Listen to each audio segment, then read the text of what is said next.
Hi guys, ನಮಸ್ಕಾರ ಎಲ್ರಿಗೂ. Welcome back to my YouTube channel Varsha vlogs. Shivaratri ಹಬ್ಬಕ್ಕೆ ಸ್ಪೆಷಲ್ ಆಗಿ ಮಾಡುವಂಥ ಒಂದು ರೆಸಿಪಿ ಅಂತ ಅಂದರೆ ಅದು ತಂಬಿಟ್ಟು ಅಲ್ವಾ.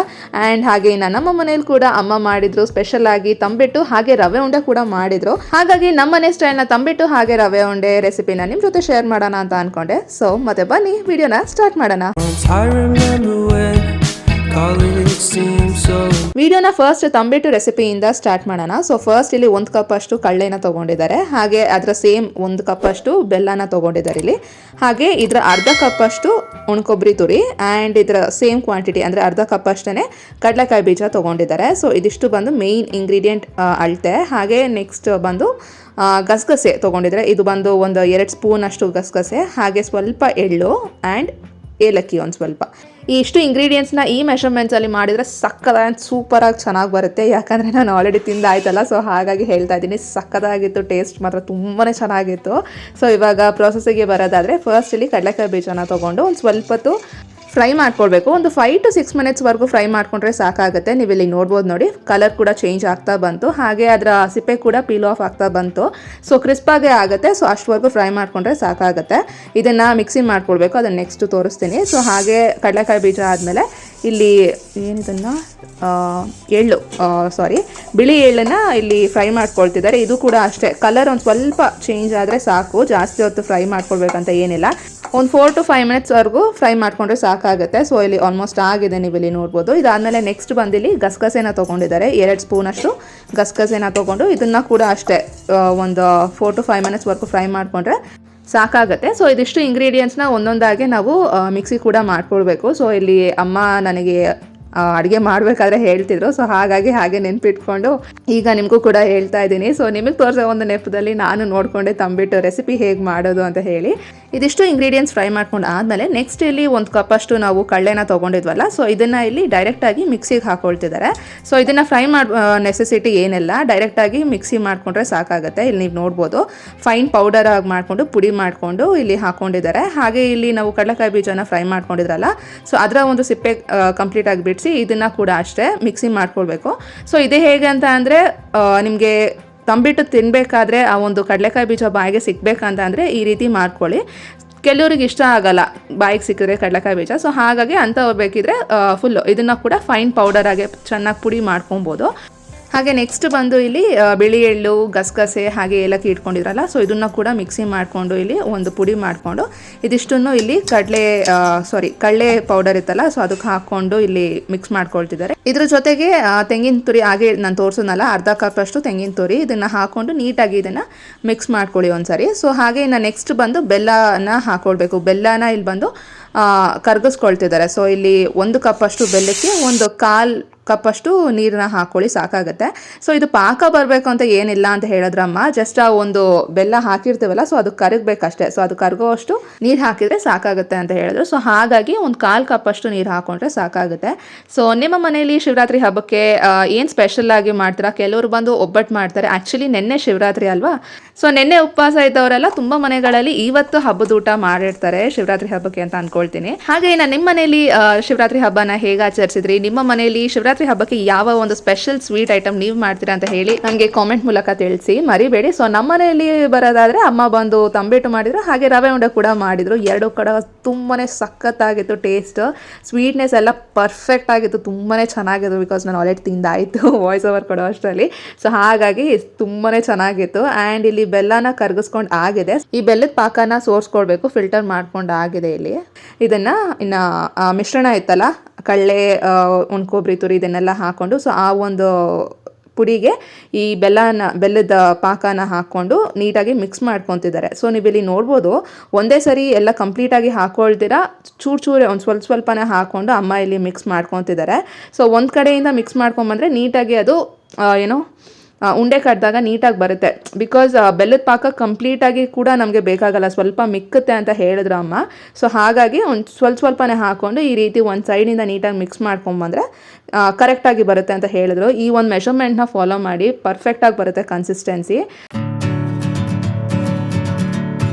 ಸ್ವೀಟ್ನೆಸ್ ಕೂಡ ಅಷ್ಟೇ ಕರೆಕ್ಟಾಗಿರುತ್ತೆ. ಸೊ ನೀವು ಇಲ್ಲಿ ನೋಡ್ಬೋದು ಅಮ್ಮ ಇವಾಗ ಇನ್ನೊಂದು ಸ್ವಲ್ಪ ಬೆಲ್ಲದ ಪಾಕ ಹಾಕ್ಕೊಂಡು ಇಲ್ಲಿ ಉಂಡೆ ಕಟ್ತಿದ್ದಾರೆ. ಆ ಕನ್ಸಿಸ್ಟೆನ್ಸಿ ನೋಡಿ, ನೀಟಾಗಿ ಉಂಡೆ ಕಟ್ತಿದ್ರೆ ಕೈಗೆ ಅಂಟಿರ ಕೂಡ ಇದೆ. ಇನ್ ಕೇಸ್ ಸ್ವಲ್ಪ ಏನಾದರೂ ನಿಮಗೆ ಕೈಗೆ ಅಂಟೋದು ಆ ರೀತಿ ಅಂತ ಆದರೆ ಬೇಕಿದ್ರೆ ತುಪ್ಪ ಹಾಕ್ಕೊಂಡು ಸ್ವಲ್ಪ ಕೈಗೆ ತುಪ್ಪ ಸೋರ್ಕೊಂಡು ಉಂಡೆ ಕಟ್ಬೋದು ಅಂತ ಹೇಳಿದ್ರು. ಅವಾಗ ಅಮ್ಮ ಅದನ್ನೇ ಹೇಳಿದ್ರು, ಇನ್ನು ನೀಟಾಗಿ ಬರುತ್ತೆ, ಒಂಚೂರು ಅಂಟ್ಕೊಳ್ಳಲ್ಲ ಅಂತ ಹೇಳಿ. ಸೊ ಇಲ್ಲಿ ನೀವು ನೋಡ್ಬೋದು ಕರೆಕ್ಟ್ ಕನ್ಸಿಸ್ಟೆನ್ಸಿ ಪರ್ಫೆಕ್ಟಾಗಿ ಬರುತ್ತೆ. ತುಂಬಾ ಟೇಸ್ಟಿಯಾಗಿ ಸಖತ್ತಾಗಿತ್ತು. ನಾನು ಯೂಶ್ವಲಾಗಿ ತಂಬಿಟ್ಟು ತಿನ್ನಲ್ಲ, ಬಟ್ ನಮ್ಮಮ್ಮ ಮಾಡಿದ್ರು ಟೇಸ್ಟ್ ಅಷ್ಟು ಚೆನ್ನಾಗಿತ್ತು. ಸೊ ಇವಾಗ ತಂಬಿಟ್ಟು ಕೂಡ ನೆನ್ನೆ ತಿಂದೆ. ಹಾಗೆ ಇನ್ನು ಉಂಡೆ ಕಟ್ಟೋದು ಅಷ್ಟೇ, ಒಬ್ಬೊಬ್ರು ಮನೇಲಿ ಒಂದೊಂದು ರೀತಿ ಮಾಡ್ತಾರೆ, ಒಬ್ಬೊಬ್ರು ಬಂದು ಇನ್ನೂ ಸ್ವಲ್ಪ ದೊಡ್ಡದಾಗೆ ಉಂಡೆ ಕಟ್ತಾರೆ. ಸೊ ನಿಮಗೆ ಬಿಟ್ಟಿರೋದು, ಸೊ ನಿಮಗೆ ಹೇಗೆ ಇಷ್ಟ ಆಗುತ್ತೋ ಆ ರೀತಿ ಮಾಡ್ಕೊಳ್ಬೋದು. ಆ್ಯಂಡ್ ಇನ್ನು ಟೇಸ್ಟ್ ವೈಸ್ಗೆ ಬರೋದಾದರೆ ಫಸ್ಟ್ ಕ್ಲಾಸ್, ತುಂಬಾ ಚೆನ್ನಾಗಿತ್ತು. ಸೊ ಇಲ್ಲಿ ಬ್ರೇಕ್ ಮಾಡಿ ಅದನ್ನು ಓಪನ್ ಮಾಡಿ ಕೂಡ ತೋರಿಸ್ತೀನಿ ನೋಡಿ, ಎಷ್ಟು ಸಾಫ್ಟಾಗಿ ಎಷ್ಟು ಚೆನ್ನಾಗಿ ಬಂದಿದೆ. ನೀವು ಇಲ್ಲಿ ನೋಡ್ಬೋದು ನೋಡಿ, ಕರೆಕ್ಟಾಗಿ ಬಂದಿದೆ, ಸಖತ್ತಾಗಿತ್ತು. ಕನ್ಸಿಸ್ಟೆನ್ಸಿ ವೈಸ್ ಕೂಡ ಅಷ್ಟೇ, ಟೇಸ್ಟ್ ವೈಸ್ ಕೂಡ ಅಷ್ಟೇ, ತುಂಬಾ ಚೆನ್ನಾಗಿತ್ತು. ಸೊ ಇಲ್ಲಿ ನೀವು ನೋಡ್ಬೋದು ಆ ಸಾಫ್ಟ್ನೆಸ್ ಎಷ್ಟು ಸಾಫ್ಟಾಗಿ ಚೆನ್ನಾಗಿ ಬಂದಿದೆ ಅಂತ ಹೇಳಿ. ಸೊ ಈ ರೀತಿ ನೋಡಿ ತಿನ್ನಬೇಕಾದ್ರೆ ಕಡಲೆಕಾಯಿ ಬೀಜ ನಾನು ಆಗಲೇ ಹೇಳಿದ್ನಲ್ಲ, ಸೊ ಆ ರೀತಿ ಸಿಗುತ್ತೆ.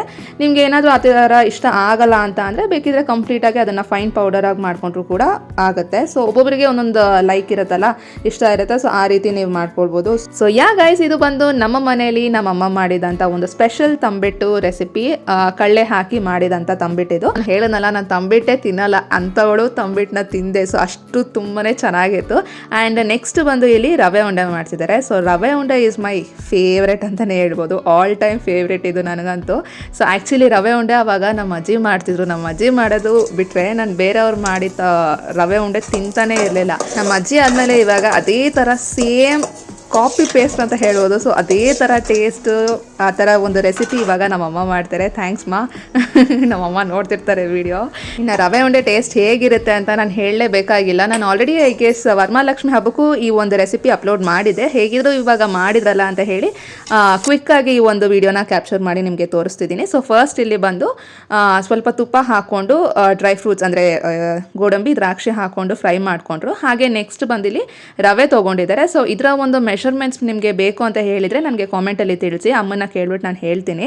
ಸೊ ಇಲ್ಲಿ ತೊಗೊಂಡಿರೋದು ಬಂದು ಇವಾಗ ಚಿರೋಟಿ ರವೆ, ಇದನ್ನು ತೊಗೊಂಡೆ ರವೆ ಉಂಡೆ ಮಾಡಿ ಅಂತ ಹೇಳಕ್ಕೆ ಇಷ್ಟಪಡ್ತೀನಿ. ಬಿಕಾಸ್ ಬೇರೆ ರವೆ ಇರುತ್ತಲ್ಲ, ಅದು ಸುಮಾರಾಗಿರುತ್ತೆ, ಒಂಥರ ರವೆ ಥರ ಸಿಗುತ್ತೆ. ಬಟ್ ಚಿರೋಟಿ ರವೆ ತುಂಬಾ ಚೆನ್ನಾಗಿರುತ್ತೆ, ಚೆನ್ನಾಗಿ ಬರುತ್ತೆ ರವೆ ಉಂಡೆ. ಡ್ರೈ ಫ್ರೂಟ್ಸ್ ಫ್ರೈ ಮಾಡಾದಮೇಲೆ ನೆಕ್ಸ್ಟ್ ಇಲ್ಲಿ ರವೆ ಹಾಕ್ಕೊಂಡು ಇದನ್ನು ಕೂಡ ಫ್ರೈ ಮಾಡ್ಕೊತಿದ್ದಾರೆ.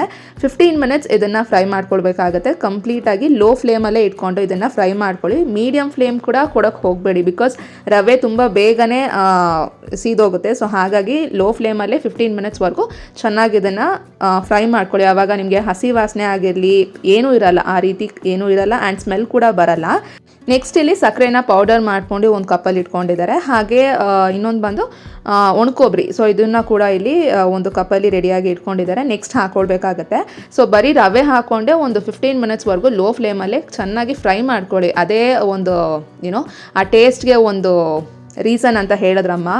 ಒಂದು 12-15 ಮಿನಿಟ್ಸ್ ಆದಮೇಲೆ ನಿಮಗೆ ಸ್ಮೆಲ್ ಕೂಡ ಬರುತ್ತೆ, ಹಾಗೆ ರವೆ ಕಲರ್ ಕೂಡ ಸ್ವಲ್ಪ ಚೇಂಜ್ ಆಗುತ್ತೆ. ಸೊ ಅದಷ್ಟುವರೆಗೂ ಹುರ್ಕೊಂಡ್ರೆ ಸಾಕಾಗುತ್ತೆ. ನೆಕ್ಸ್ಟ್ ಇಲ್ಲಿ ಒಣಕೊಬ್ಬರಿನ ಹಾಕ್ಕೊಂಡು ಇದನ್ನು ಕೂಡ ಒಂದು 2-3 ನಿಮಿಷ ಅಷ್ಟೇ, ಜಾಸ್ತಿ ಹೊತ್ತು ಫ್ರೈ ಮಾಡಬೇಕಂತ ಏನಿಲ್ಲ. ಸೊ ಇದನ್ನು ಫ್ರೈ ಮಾಡ್ಕೊತಿದ್ದಾರೆ.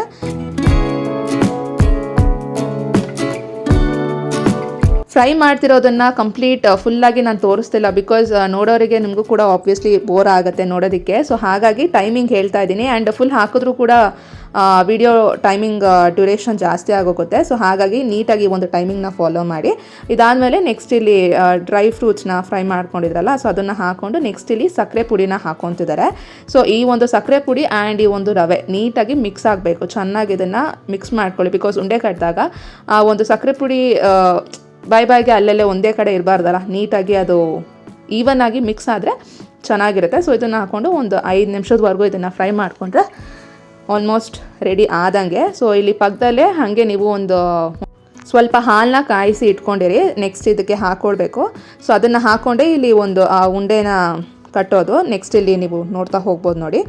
ಅಮ್ಮ ಈಗ ಹಾಲನ್ನ ಹಾಕೊತಿದ್ದಾರೆ. ಸೊ ಸ್ವಲ್ಪನೇ ಹಾಕೊಳ್ಳಿ, ಜಾಸ್ತಿ ಹಾಕೊಳ್ಳೋದಕ್ಕೆ ಹೋಗಬೇಡಿ. ಬಿಕಾಸ್ ಒಂದೇ ಸರಿ ಜಾಸ್ತಿ ಹಾಕಿದರೆ ತುಂಬ ಮೆತ್ತಗಾಗೋಗುತ್ತೆ, ಹಾಗಾಗಿ ಕಡಿಮೆ ಹಾಕಿದ್ರೂ ಕೂಡ ಅಷ್ಟೇ ಗಟ್ಟಿ ಆಗೋಗುತ್ತೆ. ಸೊ ನೋಡ್ಕೊಂಡು ಈ ರೀತಿ ನೋಡಿ ಸ್ವಲ್ಪನೇ ಹಾಕ್ಕೊಂಡು ಎಲ್ಲಿ ಆ ಒಂದು ಡ್ರೈನೆಸ್ ಅನಿಸುತ್ತೋ, ತುಂಬ ರವೆ ನೋಡಿ ಇಲ್ಲಿ ಕಡಿಮೆ ಇದೆ. ಸೊ ಇಲ್ಲಿ ಹಾಲು ಹಾಕ್ಕೊತಿದ್ದಾರೆ. ಸೊ ಆ ರೀತಿ ನೀಟಾಗಿ ಇದನ್ನು ಸ್ವಲ್ಪನೇ ಹಾಕ್ಕೊಂಡು ಇದನ್ನು ಮಿಕ್ಸ್ ಮಾಡಿ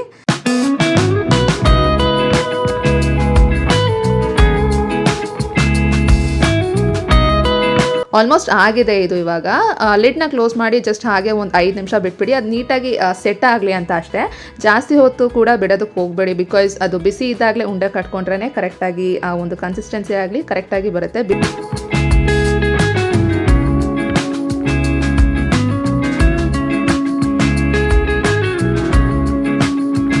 ಈ ರೀತಿ ಉಂಡೆ ಕಟ್ಟಿ ಆದಮೇಲೆ ಒಣಕೊಬ್ಬರಿ ತುರಿ ಇರುತ್ತಲ್ಲ, ಸೊ ಇದನ್ನು ಒಂದು ಪ್ಲೇಟಲ್ಲಿ ತೊಗೊಂಡು ಈ ರೀತಿ ರೋಲ್ ಮಾಡ್ಕೊಳ್ಳಿ. ರೋಲ್ ಮಾಡ್ಕೊಂಡಿಟ್ರೆ ಸೂಪರ್ ಟೇಸ್ಟಿ ಆ್ಯಂಡ್ ಯಮ್ಮಿಯಸ್ಟ್ ಆಗಿರುವಂಥ ನನ್ನ ಫೇವ್ರೆಟ್ ರವೆ ಉಂಡೆ ರೆಡಿ ಆಗುತ್ತೆ. ಡೆಫಿನೆಟ್ಲಿ ನೀವು ಕೂಡ ಈ ಒಂದು ರವೆ ಉಂಡೆ ರೆಸಿಪಿನ ಟ್ರೈ ಮಾಡಿ. ಸೊ ನಿಮಗೆ ವಿಡಿಯೋ ಹೇಗೆ ಅನ್ನಿಸ್ತು ಅಂತ ಹೇಳಿ ನನಗೆ ಕಾಮೆಂಟಲ್ಲಿ ಹೇಳೋದನ್ನು ಮರಿಬೇಡಿ. ಮೆಷರ್ಮೆಂಟ್ಸ್ ನಾನು ಆಗಲೇ ಹೇಳ್ದಂಗೆ ನಿಮಗೆ ಬೇಕು ಅಂತ ಹೇಳಿದರೆ ಕಾಮೆಂಟಲ್ಲಿ ತಿಳಿಸಿ, ಅಮ್ಮನ ಕೇಳಿಬಿಟ್ಟು ನಾನು ನಿಮಗೆ ಹೇಳ್ತೀನಿ. ಸೊ ಕಾಮೆಂಟಲ್ಲಿ ಹೇಳೋದನ್ನು ಮರಿಬೇಡಿ. ವಿಡಿಯೋ ಹೇಗೆ ಅನ್ನಿಸ್ತು, ನಿಮಗೆ ರೆಸಿಪಿ ಇಷ್ಟ ಆಯಿತಾ, ನಿಮ್ಮ ಮನೇಲಿ ನೀವು ಯಾವ ಸ್ಟೈಲ್ ಸ್ವೀಟ್ ಮಾಡ್ತೀರಾ ಶಿವರಾತ್ರಿ ಹಬ್ಬಕ್ಕೆ ಅಂತ ಹೇಳಿ ನನಗೆ ಕಾಮೆಂಟಲ್ಲಿ ತಿಳಿಸಿ. ಸೊ ಗೈಸ್, ಇದಿಷ್ಟ ಆಗಿತ್ತು ಒಂದು ರೆಸಿಪಿ ವಿಡಿಯೋ ಶಿವರಾತ್ರಿ ಹಬ್ಬಕ್ಕೆ ಸ್ಪೆಷಲ್ಲಾಗಿ ನಮ್ಮನೇಲಿ ಮಾಡಿದಂಥ ಅಮ್ಮ ಮಾಡಿದಂಥ ರವೆ ಉಂಡೆ ಹಾಗೆ ತಂಬಿಟ್ಟು recipe. Both are super really amazing sweet dish ಅಂತಲೇ ಹೇಳ್ತೀನಿ, ತುಂಬಾ ಚೆನ್ನಾಗಿರುತ್ತೆ.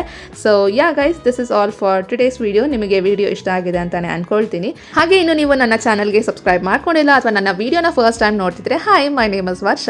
ನನ್ನ ಯೂಟ್ಯೂಬ್ ಚಾನಲ್ ವರ್ಷ ವ್ಲಾಗ್ಸ್ಗೆ ಪ್ಲೀಸ್ ಸಬ್ಸ್ಕ್ರೈಬ್ ಮಾಡ್ಕೊಳ್ಳಿ ಅಂತ ಕೇಳ್ಕೊಳ್ತೀನಿ. ಹಾಗೆ ವಿಡಿಯೋ ಇಷ್ಟ ಆಗಿದ್ದಲ್ಲಿ ನಿಮ್ಮ ಫ್ರೆಂಡ್ಸ್ ಆ್ಯಂಡ್ ಫ್ಯಾಮಿಲಿ ಕೂಡ ಶೇರ್ ಮಾಡಿ, ವಿಡಿಯೋನ ಪ್ಲೀಸ್ ಲೈಕ್ ಮಾಡಿ. ವಿಡಿಯೋ ನೋಡಿ ಹಾಗೆ ಹೋಗೋ ಒಂದು ಚಿಕ್ಕದಾಗಿ ಕಾಮೆಂಟಲ್ಲಿ ತಿಳಿಸಿ ನಿಮಗೆ ಈ ಒಂದು ವಿಡಿಯೋ ರೆಸಿಪಿ ಹೇಗೆ ಅನಿಸ್ತು, ಇಷ್ಟ ಆಯ್ತಾ ಅಂತ ಹೇಳಿ. So guys, this is all for today's video. Thank you so much for watching. Like, share and subscribe. Bye bye.